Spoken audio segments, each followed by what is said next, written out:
Om Swastiastu. Assalamualaikum warahmatullahi wabarakatuh. Shalom, namo buddhaya, dan salam sejahtera bagi kita semua. Sebelumnya, perkenalkan kami dari kelompok I2 yang pada video kali ini akan mempresentasikan mengenai Toksokara Kanis dan juga Toksokara Kati. Adapun anggota dari kelompok I2 yaitu yang pertama ada Naomi Annabel Sialagan dengan NIM akhir 063, kemudian ada Putu Krisna Diandra Samdasani dengan NIM akhir 074, kemudian ada Nimade Chandra Dewi dengan NIM akhir 079, lalu ada saya sendiri, Hai Grifa Ditiari dengan NIM akhir 090, kemudian ada Dewi Titis Angganingrum dengan NIM akhir 093, kemudian ada Kezia Natali Sugianto dengan NIM akhir 094, kemudian ada Luputu Sinta Cayarani Krisna dengan NIM akhir 095, lalu ada Justin Mindan dengan NIM akhir 098, dan yang terakhir ada Flaviana Keisha Irawan dengan NIM akhir 100. Baik, yang pertama ada definisi dari cacing toksokara. Toksokara adalah cacing gilik gastrointestinal yang bersifat patogen. Larva cacing ini dapat menyerang berbagai organ yang ada di dalam tubuh inang, termasuk hati dan juga paru-paru.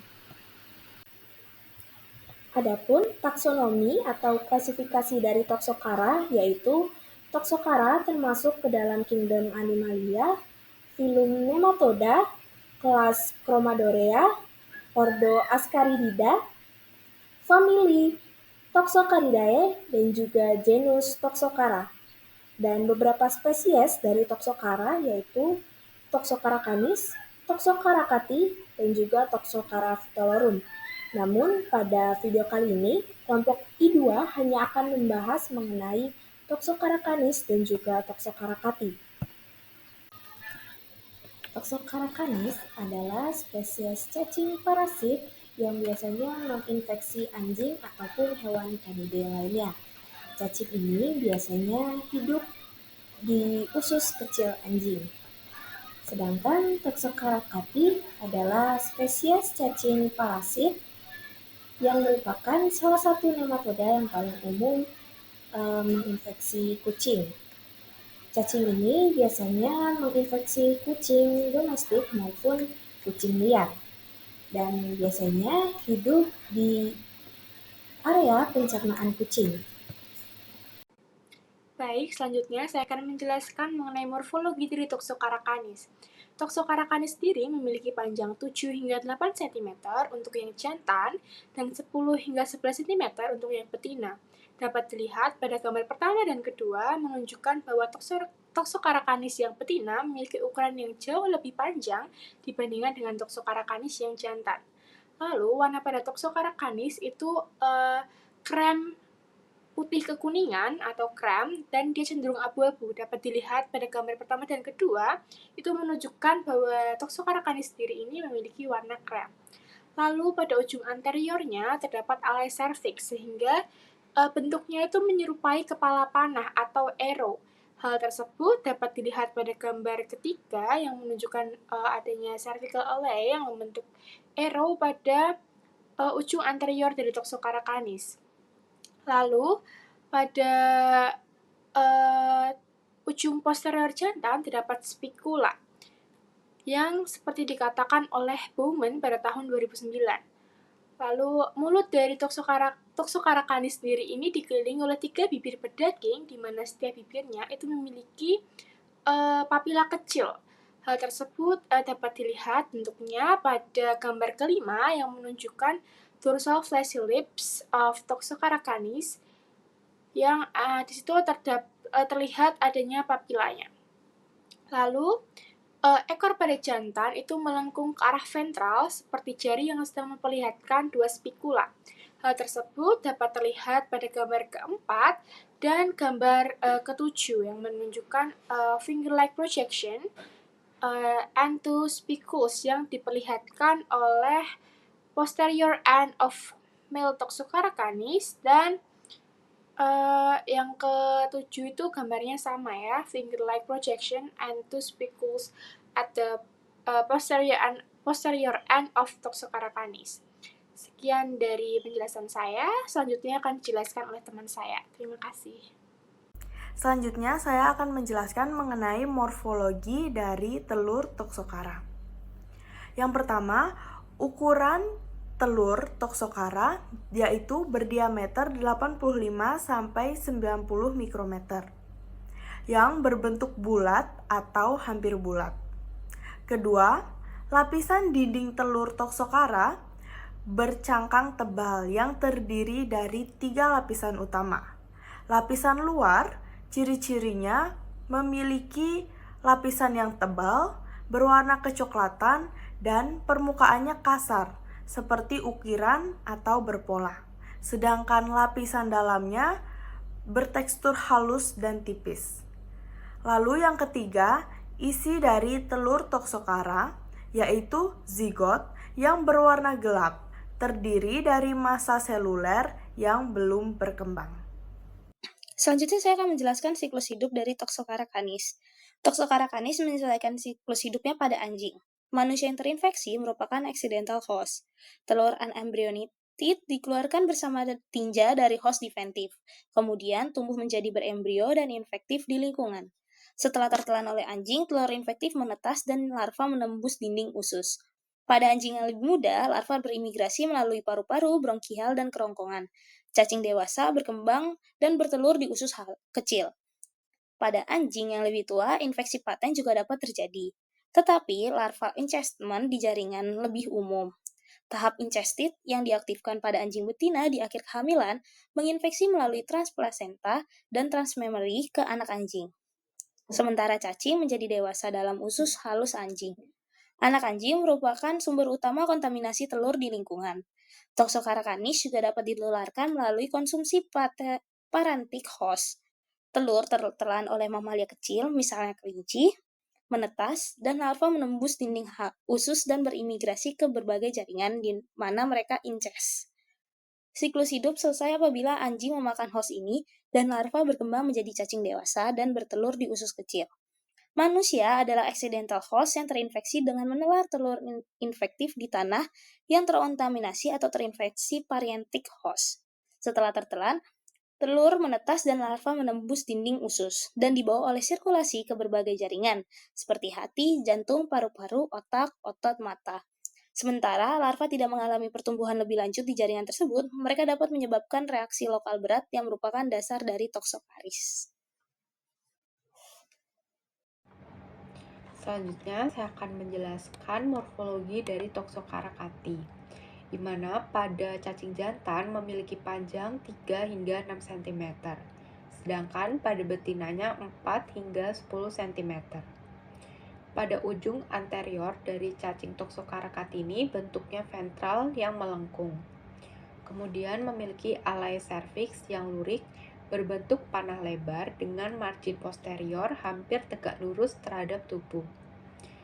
Toxocara cati ini mirip seperti Toxocara canis, di mana memiliki bentuk seperti jari kecil di ujung ekornya. Cacing Toxocara cati itu berwarna kuning kecoklatan atau krem hingga ada yang warnanya merah muda. Toxocara cati juga memiliki 3 bibir besar berdaging pada ujung anterior cacing dewasanya. Terlihat pada gambar yang pertama terdapat Toxocara cati betina dan juga jantan, di mana yang betina ukurannya lebih panjang daripada yang jantan. Kemudian pada gambar yang kedua nampak jelas dari alai cervix Toxocara cati. Demikian yang dapat saya sampaikan, selanjutnya akan dilanjutkan oleh teman saya. Baik, di sini saya akan menjelaskan tentang morfologi telur dari Toxocara cati. Jadi, untuk dari morfologi telur Toxocara cati ini bisa kita lihat dari beberapa karakteristik, diantaranya itu ada ukuran, bentuk, permukaan, dan warna. Untuk ukuran dari telur Toxocara cati ini, ia sedikit lebih kecil dibandingkan dengan telur Toxocara canis. Dan ia berukuran dengan diameter 65 hingga 75 mikrometer. Untuk bentuknya, telur ini berbentuk oval hingga hampir bulat. Untuk permukaannya, dari telur Toxocara cati ini tampak bertekstur granular. tetapi ia itu lebih halus jika dibandingkan dengan telur Toxocara canis. Dan lapisan dalamnya itu, atau lapisan vitellinnya, memiliki kontur yang tegas dan transparan, seperti yang ada pada gambar. Untuk warna, bagi telur yang belum matang, itu biasanya memiliki warna kekuningan hingga kecoklatan. Nah, warna ini tuh berasal dari kandungan protein dan lemak yang ada di dalamnya. Baik, selanjutnya saya akan menjelaskan siklus hidup Toxocara cati. Seperti yang terlihat pada gambar, siklus hidup Toxocara cati itu dimulai dengan telur yang dikeluarkan melalui feses kucing. Telur ini memerlukan waktu 2-4 minggu di lingkungan untuk berkembang menjadi larva infektif tahap ketiga atau L3. Telur dengan larva L3 ini kemudian dapat termakan oleh kucing atau inang parateknik seperti tikus atau burung. Pada inang parateknik, larva L3 bermigrasi ke jaringan tubuh dan berada pada fase dorman hingga kucing memakan hewan tersebut. Setelah masuk ke dalam tubuh kucing, larva L3 dapat bermigrasi melalui jalur somatik, mukosa, atau trakea tergantung pada usia kucingnya. Pada kucing muda, larva bermigrasi ke usus untuk berkembang menjadi cacing dewasa. Larva juga dapat menginfeksi anak kucing sebelum lahir melalui plasenta infeksi prenatal dan setelah lahir melalui susu induknya atau infeksi melalui larva dalam susu. Dan cacing dewasa yang berada di dalam usus kucing akan bertelur dan telur tersebut dikeluarkan bersama feses dan memulai lagi siklus baru. Pada periode prepaten atau waktu dari infeksi hingga cacing mulai bertelur itu sangat bervariasi, yaitu 8 minggu jika infeksi terjadi melalui telur L3 dan 6 minggu melalui inang parateknik serta 2-3 minggu itu melalui infeksi prenatal. Siklus hidup ini menunjukkan adaptasi Toxocara cati untuk menyebar melalui berbagai jalur infeksi, seperti infeksi melalui lingkungan, infeksi melalui hospes parateknik, maupun infeksi transmamari. Selanjutnya adalah perbedaan morfologi Toxocara canis dan Toxocara cati. Yang pertama, panjangnya di mana Toxocara canis betina memiliki panjang 10 hingga 18 cm, jantannya 4 hingga 10 cm. Sedangkan Toxocara cati betina memiliki panjang 4 hingga 12 cm dan jantannya 3 hingga 6 cm. Yang kedua, cervical alainya di mana Toxocara canis bentuknya meruncing atau lebih sempit, sedangkan Toxocara cati cenderung lebih lebar menyerupai mata panah. Yang ketiga, warnanya yaitu Toxocara canis memiliki warna lebih pucat dibandingkan Toxocara cati yang lebih gelap. Yang keempat, tampang esofagusnya di mana Toxocara canis memiliki esofagus lebih panjang dengan glandula esophagealis yang kecil. Sedangkan Toxocara cati memiliki esofagus yang lebih pendek dengan glandula esophagealis yang lebih jelas terlihat. Dan yang kelima, telurnya di mana Toxocara canis memiliki panjang 85 hingga 90 mikrometer, lebar 75 hingga 80 mikrometer, berbentuk lebih bulat, bercangkang tebal dengan permukaan yang kasar dan keriput. Sedangkan telur Toxocara cati memiliki panjang 65 hingga 75 mikrometer dengan lebar 60 hingga 65 mikrometer, berbentuk sedikit lebih lonjong atau oval, bercangkang tebal dengan permukaan yang lebih halus. Baik, setelah mengetahui perbedaan morfologi antar spesies, kita akan melihat apakah ada perbedaan antara siklus hidup Toxocara canis dan Toxocara cati. Nah, jika dilihat secara garis besar, mulai dari transmisi melalui feses ataupun melalui host paratenik maupun dari satu host definitif ke host definitif dewasa lainnya, tidak terdapat perkembangan yang signifikan atau perbedaan signifikan kecuali pada transmisi vertikal antara induk ke anak, di mana sejauh ini hanya larva L3 dari Toxocara cani yang mampu bermigrasi dari induk ke anak secara transmamai atau pada saat menyusui dan secara transplasental atau pada saat dikandung. Pada anjing hamil, larva hipobiotik atau larva yang dibekukan akan diaktifkan kembali setelah trimester terakhir kehamilan anjing tersebut. Dan dari situ larva akan masuk ke dalam rahim atau ke kelenjar susu. Proses ini dapat terjadi berulang kali setiap kehamilan anjing tersebut tanpa ada tanda-tanda gejala. anak anjing yang memakan telur berembrio melalui proses menyusui akan mendapatkan larva yang akan menetas di usus. Dari usus, larva akan menembus dinding usus menuju ke pembuluh darah dan bermigrasi ke hati melalui porta vena dari hati. Dari hati ia akan menuju ke paru-paru, di paru-paru ia akan menuju ke alveoli, di mana ia akan berkembang dan akan bermigrasi dari alveoli ke afaring, di mana larva akan berkembang menjadi L4 dan akan ditelan oleh anak anjing tersebut. Ketika parasit sudah ditelan dan mencapai usus untuk kedua kalinya, mereka akan berkembang menjadi cacing dewasa, melakukan perkawinan, dan melepaskan telur. Sedangkan anak anjing yang terinfeksi melalui rahim atau pada saat transplasental akan mulai mengeluarkan telur setelah sekitar 3-4 minggu. Untuk Toxocarakati hanya diketahui dapat bertransmisi dari induk ke anak melalui transmamae atau pada saat menyusui. Seperti yang dikatakan sebelumnya, tidak diketahui bahwa Toxocarakati dapat ditularkan melalui rahim atau in utero. Larva hanya akan dikeluarkan dalam susu atau kolostrum jika induk kucing telah terinfeksi secara akut pada saat akhir kehamilan. Biore prepaten adalah sekitar 6-6,5 minggu setelah mengonsumsi larva dalam susu dan 8 minggu setelah itu setelah menelan telur.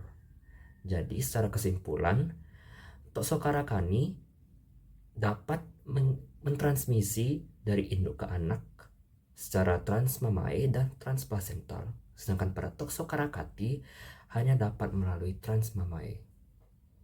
Baik, sekian dari presentasi kami tentang Toxocarakanis dan Toxocarakati.